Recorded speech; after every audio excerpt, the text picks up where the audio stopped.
कहूँ मु प्राणे आमे आसी पहुंचु मैत्रपड़ा आपण जानिथिबे मैत्रपड़ार दिबांशु घरे पहुंचीचु जाऊ आमे तांको कहिथिलु सेमाने आज समय देइचंती सखार अतिथि अनेक सारा अतिथि मान सहित आलोचना करते किए बड़ थाए किए छोट थाए किए महान थाए ता भितर दिव्यांश सहित आमे जानिबा गोटे छोट प्रतिभा किंतु आगामी भविष्य केमसी आगे जाउची आगे ता भितर जो रही टैलेंट ता मते महान आपण जानिथिबे श्लोक हो बा एबेकार जो रहितिला उत्कल साधना साहित्य संसद से स्वर साधना सम्मान पाई गोटे छोट पिला आपण विजुअल माध्यम देखि पारिबो केमते से गीत गाइतिला तांको सपोर्ट मते नियारा दिव्यांश पूरा रेडियो रहिछि पूरा पूरा ड्रेस पिंधि नुआ ड्रेस पूरा कथा पे पूरा रेडी होछि मु डाकिया पे चाहिबी कैमरा भीतर को आसे पे एई होछि दिव्यांश रो घर आज्ञा ओडिया संस्कृति परंपरा रे ओडिया कला को सबल पे महान दिया जाय थाए ता महान भितरे ता होछि लोक मानकर भल पाइबा। अच्छा दिव्यांश तुम नाडे कोन? दिव्यांश महांती केमती अछंती? भलो अछंती? हम दर्शक बंधु देखुचंती टाटा डी कर दियो टाटा टाटा गीत गाउछो हां आज गाइबो तो निहंती मात्रा रे। अच्छा गोटे श्लोक गाइलो श्लोक गा जहां भी गाउछो करुणा सागर प्रभु एकतर ठाकुर के नाम शिशु बिनती तबे जड़ुचु कर तेई चंदन जगत एबे करी पाई अबाटरे गले आवकु बाटटिया पटाई तुम्हारी जनाई जीवन आमे विश्व कल्याणे रईटा अमर भक्ति गुरुजन चरणे दुखी रखी रोगी सेवारे लागू मन आंबर घर गदा देई जीवाकु दिया मन बड़ कधे दारू दूर आबे रही ना पाई दिया बड़े सकते सबु जीवु एड़ाई एमती बहुत मन रखिछो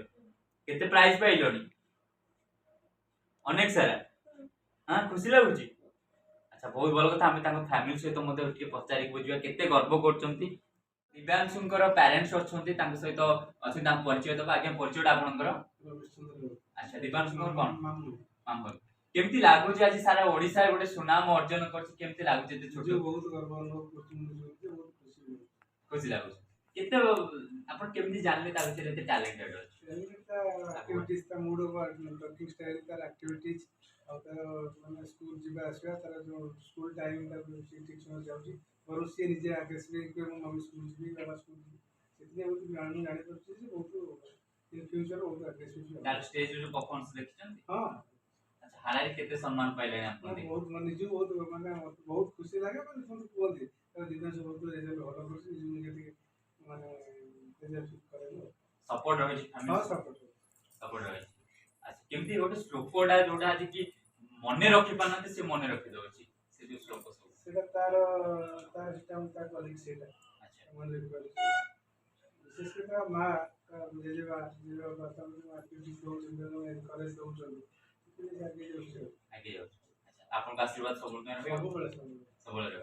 अच्छा कोन आशा रखिछन से बड़ होई होबा हम तो आशा रखि जे बड़ डॉक्टर हो ता फ्यूचर से ता एम ता भाग्य जानी। अच्छा बहुत भल कथा हम सहित तांको अज्जा बंधु अछंती केमती लागु जे नाती रे एते बड़ पदक्षेप देखि सरती तू कहबा भारी खुशी होई आगे कोन कहब छ कौन ठाकुर तक आशीर्वाद करंतु से हमके ऊपर सही जा आगे तार गीत सुनचती आ गीत सुनिछि पासो को सुनिछि सबटा पाठ पढ़ा मध्य देखुछि सब ठीक है सब ठीक अछि। अच्छा एते अवार्ड पइलानी एते मते कटक रोड बड़ सम्मान पाइ थाइला हां देखि छथि हां अच्छा आउ सबुरी मुळे रे तांको सपोर्ट का रहै तापर सबुरी मुळे अधिका सपोर्ट ता मामा अच्छा ता मामा ताको मनुष्य करिया ପାଇଁ आप्राण चेष्टा ଏବଂ से हे चल हे जा अच्छा एम सपोर्ट रहइबो सबुर हां अच्छा आज समाज रे कोन बार्ता देबे एबा छोट छोट पिला मन को सपोर्ट करिया हां प्रत्येक छुआ मन को ताकर मां माने ଏଇ ପ୍ରକାର ସପୋର୍ଟ କଲେ ଛୁଆଙ୍କର ଭବିଷ୍ୟତ ଠିକ୍ ବଢ଼ିବ, ଛୁଆ ଆଗେଇ ଯିବେ। ଆଜ୍ଞା ବହୁତ ଭଲ କଥା। ଯାହା ହଉ ଏତେ ବଡ ପଦକ୍ଷେପ, ଏତେ ବଡ ନା ଆଜ୍ଞା ଅନେକ ନା କରନ୍ତି ଯେତେବେଳେ ମଞ୍ଚରୁ ଯାଇକି ବଡ ବ୍ୟକ୍ତି ମାନଠୁ ସମ୍ମାନିତ ହବ ତାଠାରୁ ବଡ କିଛି ନଥାଏ। ସାଧାରଣ କେମିତି କୁହାଯାଏ ବାପା ମା ଡକ୍ଟର ଇଞ୍ଜିନିୟର କରନ୍ତି, କଳାକାର କି ଗୋଟିଏ ଗୋଟିଏ ଥାଏ। କଳାକାର ସମସ୍ତଙ୍କ ପାଖରେ ଯାଇ ପହଞ୍ଚି ପାରେ, ତାକୁ ସମସ୍ତେ ଭଲ ପାଆନ୍ତି, ସମସ୍ତେ ଚିହ୍ନିଥାନ୍ତି, ଅର୍ଥାତ୍ ନିଜ ବାପା ମାଙ୍କ ନାଁ ନେଇକି ସେ ରୋଶନ କରିଥାଏ। ଯାହା ହଉ ଏଇ ହଉଛି ଆମର ଦିବ୍ୟାଂଶୁ। ଆପଣ ଦେଖିପାରୁଥିବେ ଛୋଟ ପ୍ୟାକେଟ ଯୋଉ ବଡ ଧମାକା କେମିତି ଲାଗୁଛି, ଭଲ ଲାଗୁଛି। ହଁ ଆଚ୍ଛା ବଡ ହେଲେ କଣ ହବ? ଡକ୍ଟର? ହଁ ମାମା ବେଶୀ ବାଡାନ୍ତି ନା ବାବା ବେଶୀ ବାଡାନ୍ତି? ବାଡାନ୍ତି। ତମେ ଡ୍ୟାନ୍ସ ଶିଖୁଛ ଆଉ ଗୀତ ଶିଖୁଛ? ଆଚ୍ଛା ଦେଖିଲେ ଆପଣ ଦେଖିପାରୁଥିବେ ଆଜି ଯୋଉ ଫ୍ୟାମିଲି ଯୋଉ ଖୁସି ରହିଛି କେବଳ ପିଲାଙ୍କ ପାଇଁ। ମୁଁ ତ କହିବି ସପୋର୍ଟ ଦବା କଥା। ପିଲାକୁ ଏବେ ସପୋର୍ଟ ଦେଲେ ସେ ଆଗକୁ ବଢି ପାରିବ। ଚାଲନ୍ତୁ ଆଉ ତାଙ୍କ ମାମାଙ୍କ ସହିତ ମଧ୍ୟ ଆଲୋଚନା କରି ଦିବ୍ୟାଂଶୁଙ୍କ ଆଉ ଜଣେ ପ୍ୟାରେଣ୍ଟସ୍ ଅଛନ୍ତି। ଆଜ୍ଞା ଆପଣଙ୍କ ପରିଚୟଟା? ଆଚ୍ଛା ଦିବ୍ୟାଂଶୁଙ୍କ କଣ ହେବେ? କେମିତି ଲାଗୁଛି ଦିବ୍ୟାଂଶୁ ଏତେ ନା କରୁଛି ଆଜି ମିଡିଆ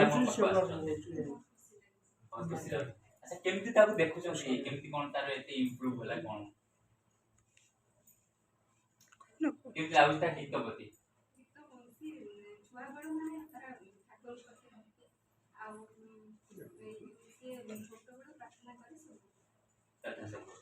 ପ୍ରାଇଜ ଅନେକ ସାରା ପାଇସାରିଲାଣି, ଆମେ ଦେଖୁଛୁ କେତେ ଗର୍ବ ଲାଗୁଛି। ବହୁତ ଭଲ କଥା। ଯାହା ଆମେ ଦିବ୍ୟାଂଶ ସହିତ କଥା ହଉଛୁ, ତାଙ୍କ ମାମାଙ୍କ ସହିତ ଯିଏ ସବୁଠି ମିଳେ। ଆଜ୍ଞା ସବୁଠି ମିଳେ ତ ଜଣେ ହିଁ ଥାଏ, ସେ ହଉଛନ୍ତି ମା। ମା ସ୍ଥାନ ଆଜ୍ଞା ସବୁବେଳେ ଉଚ୍ଚରେ ଥାଏ, କାରଣ ମା ହିଁ ହେଇଥାଏ ପିଲାଙ୍କୁ ପ୍ରେରଣା ଦେଇକି ଗୋଟେ ଉଚ୍ଚ ସ୍ତରକୁ ନେଇକି ପହଞ୍ଚେଇ ଦେଇଥାଏ। ଚାଲନ୍ତୁ ତାଙ୍କ ମେନ୍ ଯେ ରହିଛନ୍ତି ଶିକ୍ଷା ବା ଗୁରୁ, ପ୍ରଥମ ଗୁରୁ, ତାଙ୍କ ମାଙ୍କ ସହିତ କଥା ହବା। ଆମ ସହିତ ଯିଏ କି ସବୁଥିରେ ଆଗରେ, ମାର ସ୍ଥାନ ମା ବିଷୟରେ ଆଜ୍ଞା ଲେଖି ହୁଏନି, କହି ହୁଏନି, କାରଣ ମା ସବୁବେଳେ ପାଇଁ ମାର ପ୍ରେରଣା ଥାଏ। ଆଜ୍ଞା ଆପଣଙ୍କ ପରିଚୟଟା? କେମିତି ଲାଗୁଛି ଆଜି ଦିବ୍ୟାଂଶୁ ନା ପାଇଁ ଆଜି ଆପଣଙ୍କ ପାଖକୁ ମିଡିଆ ଆସିଛନ୍ତି? ଆଚ୍ଛା କଣ କହିବାକୁ ଚାହୁଁଛନ୍ତି, କେତେ ବର୍ଷରେ ସେ ଆଜି ଇମ୍ପ୍ରୁଭ କରିଛି? ବର୍ଷେ ହେଲା ସେ ଶିଖୁଛି। ଯେତେବେଳେ ଛୋଟବେଳେ ମୁଁ ନିଜେ ପ୍ରାର୍ଥନା କରୁଥିଲି, ଦିବ୍ୟାଂଶୁ ନିଜେ ମନେ ରଖିକିରି କିଛିଟା ଶ୍ଲୋକ ଗାଆନ୍ତି।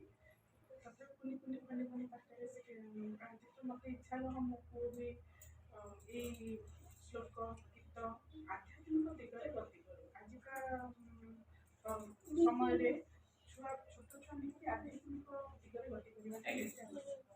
କେମିତି ଲାଗେ ଯୋଉ ବଡ ମଞ୍ଚରେ ଚଢିକି ଆୱାର୍ଡ ପାଇବା? ବହୁତ ଖୁସି ଲାଗେ ଯେ ମୁଁ ଚାହେଁ ଯେ ମୋ ପୁଅ ଗୋଟେ ଦେଶ ବିଦେଶରେ ନାଁ କରିବ। ଆଚ୍ଛା ସପୋର୍ଟ ଏମିତି ରହିବ? ଆଜ୍ଞା। ଆଚ୍ଛା କେମିତି ଲାଗୁଛି, ସେ କେମିତି ପ୍ରାକ୍ଟିସ କେତେ ସମୟ ଦଉଛି? ପ୍ରାକ୍ଟିସ କରେ ସନ୍ଧ୍ୟା ସମୟରେ, ପ୍ରାର୍ଥନା ସମୟରେ, ସକାଳୁ କରେ। ତା ହିସାବରେ ସେ ତାକୁ ଯେତେବେଳେ ସମୟ ମିଳେ ସେଇ ସମୟରେ ଆପଣ ଲାଗିଛନ୍ତି ପୁରା। ବଡ ହେଲେ କଣ ଆଶା ରଖିଛନ୍ତି? ବଡ ହେଲେ ତାର ଯେତେ ଇଚ୍ଛା ଖୁସି ହବ, କିନ୍ତୁ ନିହାତି ଗୋଟେ କଳା ସପୋର୍ଟ ଦେବେ ତାକୁ। ଆଜ୍ଞା। ଆଚ୍ଛା ବହୁତ ଭଲ କଥା। ଆଉ ଆଜିର ସମାଜକୁ କଣ କହିବେ, ଏମିତି ପିଲାଙ୍କୁ ସପୋର୍ଟ ନିହାତି ଦରକାର ନା? ପିଲାମାନଙ୍କୁ ଏମିତି କଳା ସଂସ୍କୃତି ଆଗେଇ ଯାଉଛି, ପିଲା ଯେମିତି ଅବାଟରେ ଗତି ନ କରନ୍ତି। ଆଚ୍ଛା ଏବେ ସେ ପାଠ କଣ ଚାଲିଛି? ଏବେ ପାଠ ପଢୁଛି। ସ୍କୁଲ କେତେ ଭଲ ପାଉଛନ୍ତି? ସ୍କୁଲରେ ବହୁତ ଭଲ ପାଉଛନ୍ତି। ସେ ବିଦ୍ୟା କ୍ଷେତ୍ରରେ ବହୁତ ଆଗରେ ପାଠ ପଢେ। ଛୋଟ ଭାଗବତ ବୋଧେ ତାକୁ ଶିଖଉଛନ୍ତି? ଆଜ୍ଞା ଭାଗବତ ହାରାରି କେତେଟା ଶ୍ଲୋକ ମନେ ରଖିଲାଣି? ଶ୍ଲୋକ ସେ ବର୍ତ୍ତମାନ ପ୍ରଥମ ଅଧ୍ୟାୟ ଶିଖୁଛି।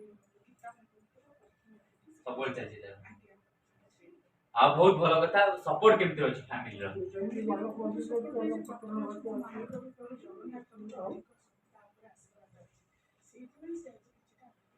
ଆଚ୍ଛା ଖୁସି ଲାଗୁଛି? ହଁ ଆଚ୍ଛା ବହୁତ ଭଲ କଥା। ଆଉ ଟିକେ ଦିବ୍ୟାଂଶ ସହିତ ଆଲୋଚନା କରିବା। ଆପଣ ଦେଖୁଛନ୍ତି ମାଙ୍କର ଯୋଉ ଅପଡେଟ ଥିଲା ତା ମଧ୍ୟ ଆପଣ ଦେଖିପାରୁଥିବେ। ଦିବ୍ୟାଂଶୁ ଘରେ ଆମେ ଆଜି କଥା ହଉଛୁ, ସକାଳ ରାତିରେ ଛୋଟ ଛୋଟ ପିଲାଙ୍କ ସହିତ ଆଲୋଚନା କରୁଛୁ। ଚାଲନ୍ତୁ ଆଉ କିଛି ଦିବ୍ୟାଂଶୁ ପଚାରିକି ଜାଣିବୁ। ଆମେ ତ ଫ୍ୟାମିଲିଙ୍କ ସହିତ କଥା ହେଲେ, ଏବେ ଦିବ୍ୟାଂଶୁ ଆମ ସହିତ ଅଛନ୍ତି। ଦିବ୍ୟାଂଶୁ କେମିତି ଲାଗୁଛି? ଭଲ ଲାଗୁଛି। ଆଚ୍ଛା ଗୋଟେ ଗୀତ ଟେ ଗାଇଦେଲ ଜୋରେ। କରୁଣା ସାଗର ପ୍ରଭୁଏ ଜଗତର ଠାକୁର, କେନା ଶିଶୁ ବିଲଟେ ତବେ ଦୌଡୁଛୁ କର, ସେଇ ଜନମ ଜଗତ ସେବା କରିବା ପାଇଁ, ଅବାଟରେ ଗଲେ ଆମକୁ ବାଟ ଦିଅ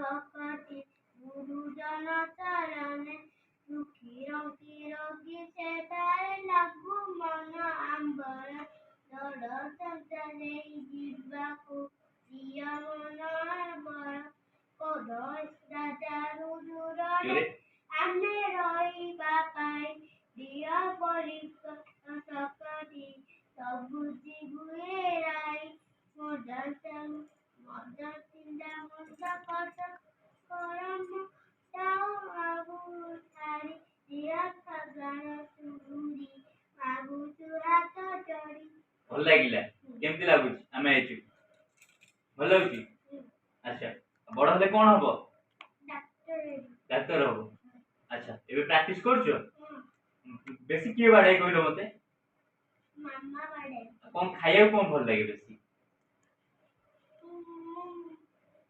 आगु ऐसे लगे କିଛି ଭଲ ଲାଗେ ପ୍ରାଇଜ ପାଇଲା ବେଳେ କେମିତି ଲାଗେ ଯୋଉ ସମ୍ମାନ ପାଉ ଷ୍ଟେଜ ରୁ बढ़िया ଭଲ ଲାଗେ ଏବେ ଗୋଟେ ପାଇଥିଲ କଟକରୁ ଭଲ ଲାଗିଲା ଏ ତ ବହୁତ ଭଲ କଥା ଆମେ ଦିବ୍ୟାଙ୍କ ସହିତ କଥା ହଉଛେ ଛୋଟ ପିଲା ସହିତ ତା ଭିତରେ ଆଉ କେତେ ନାଁ କରୁଛି ମତେ ଆଗକୁ ଦେଖିବା ଆଉ 2-3 ବର୍ଷ ପରେ ପୁଣି ଆସିବା କେମିତି କଣ ରହିଛି ତା ବିଷୟରେ ଆଲୋଚନା କରିବା ଭଲ ଲାଗିଲା ତ ଆଚ୍ଛା ଆମ ଛୋଟ ଛୋଟ ଫ୍ୟାନ ମାନଙ୍କୁ ହାଇ ଟିକେ କରିଦେଲ ହାଇ ଏମିତି କହିଦିଅ ଆଉ ତ ଦେଖୁଛି ଆମେ ଆଲୋଚନା କରୁଛେ ଦିବ୍ୟାଂଶୁ ଘରେ କି ଆସିକି ତା ସହିତ ସକାଳର ଅତିଥିରେ ଆମେ ଛୋଟ ପିଲାଙ୍କ ସହିତ ଆଲୋଚନା କଲେ ଫ୍ୟାମିଲି ସହିତ ବୁଲିଲେ ଆଉ ଦିବ୍ୟାଂଶୁର ପ୍ରାଇଜ ମଧ୍ୟ ଆପଣ ଭିଡିଓ ମାଧ୍ୟମରେ ଦେଖିପାରୁଥିବେ କେତେ ଜାଗା କୋଉ ଜାଗା ସବୁ ପାଇଛି ଆଉ ଏମିତି ଆପଣଙ୍କ ପିଲାମାନଙ୍କୁ ସପୋର୍ଟ ଦିଅନ୍ତୁ ଏମିତି ଭଲ ପାଇବା ଦିଅନ୍ତୁ ରହୁଛି ନମସ୍କାର ଆଉ ପୁଣି ଥରେ ନେକ୍ସଟ ଅତିଥି ନେକ୍ସଟ ପିଲାଙ୍କ ସହିତ ଆଲୋଚନା କରିବା ରହୁଛି ଥ୍ୟାଙ୍କ ୟୁ